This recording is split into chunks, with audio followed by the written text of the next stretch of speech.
This video has literally changed so many times since sitting down to write it that I've actually got a few different versions of scripts sitting in front of me. And that's literally because of the amount of differentiating factors I've had so far with my experience of Google Stadia.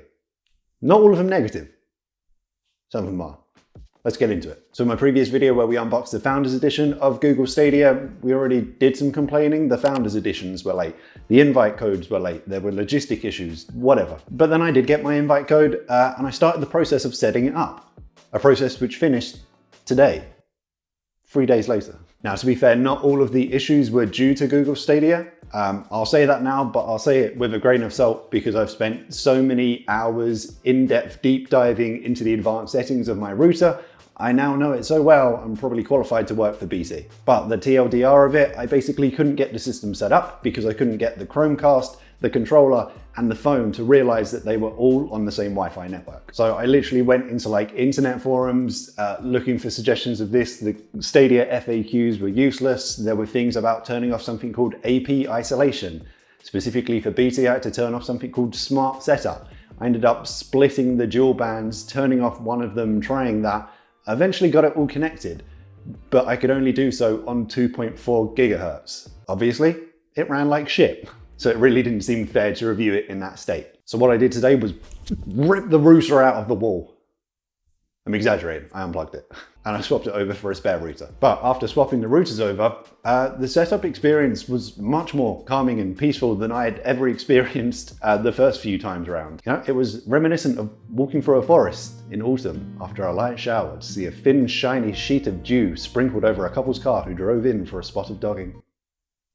I live in a strange area, okay? But I digress. There were no error codes, there were no connection issues. I finally got Google Stadia up and running. Almost. We'll get into that. So with everything up and running, my first test was to try Google Stadia on a completely wireless connection. Everything was running on 5 gigahertz now compared to the issues I had before. And my local download speed is 140 meg. So it's 4 times what Stadia recommend to get their 4K 60 frames per second gameplay. And from what I experienced this time around compared to the first time I got it working, I was pleasantly surprised. Even on a wireless connection, I couldn't really see that kind of stuttering that some people described in their reviews.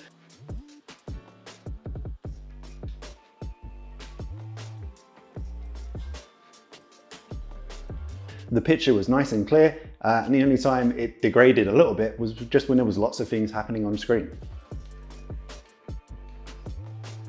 My one caveat though is that even I could feel the latency, and I say even I as somebody who uses a cloud PC as my daily driver to edit videos, to play games both on a keyboard and mouse and with a controller. So by all accounts I'm somebody who should be completely adjusted to the feel of latency. But I could feel it, which means that either Shadow have completely nailed the latency issues which rifle most cloud-based gaming services, or Stadia hasn't. Probably a bit of both. So yeah, when the review started coming out for Google Stadia, there were a lot of people throwing around the word unplayable, and that is definitely an exaggeration. Because of the level of latency that I felt, it makes me want to make a connection between Google Stadia and casual gamers, but then the initial setup process that I experienced really makes me not want to make that connection. A casual gamer would have given up. They wouldn't have gone into their router settings. They most likely wouldn't have had a spare one just laying around. So Mark, he said you got Stadia almost set up. What's the deal? So my experience are you done? Wi-Fi bulbs and dimmer switch. Don't do it. So as I said, my experience so far with Stadia and my thoughts on the service are purely based on the wireless setup because I can't get wired to work. I traipsed this ugly ass Ethernet across my office, plugged it into the power brick of the Google Chromecast, and I'm back to square one. I can't get the controller paired to get past the linking code on the screen to get back into Stadia. I've even done some more digging around my router and testing with static IPs and things like that. I've wasted way too much time on this weekend already. I was supposed to put out like 3 videos. Thanks to Stadia, you get 1. Literally, if I'm doing something wrong in this wired connection setup, just let me know in the comments down below. I'll happily take the embarrassment just to give it a try on a wired connection, but come on, it shouldn't be this hard. So with that in mind, here are my final thoughts based on the wireless connection and just the Stadia service in general. Firstly, a rocky start for Stadia itself and then a horrendous setup experience personally for me. Once I got in, I was pleasantly surprised by the gameplay, the quality of the image on the screen, literally just my only thought so far is the latency issue, which stops me being able to recommend this to a serious gamer. Moving on to Stadia itself, right now the business model just doesn't make sense to me. If they are trying to target casual gamers, then they need to go for more of a subscription-based model like Xbox Game Pass, because I don't think anyone's looking to pay their $10 a month for that 4K Pro subscription, and on top of it have to pay that full retail price for a lot of the games. Astronomical. These are old games. They came out a good few years ago. I can go down to my local CEX and get it for like 10% of that price.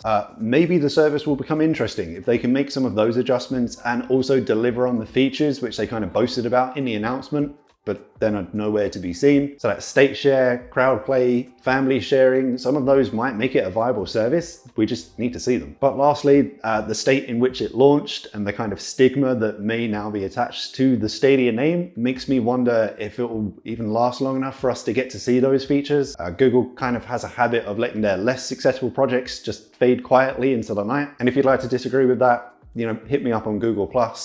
Maybe shoot me a message on Google Wave or drop a question in Google Answers. But yeah, those are my thoughts so far. A little bit limited, but I just wanted to get that out there. So if you enjoyed this video, if you found it somewhat helpful, a like rating would be appreciated. If you have not already, remember to subscribe to the channel. And as always, I shall see you in the next one.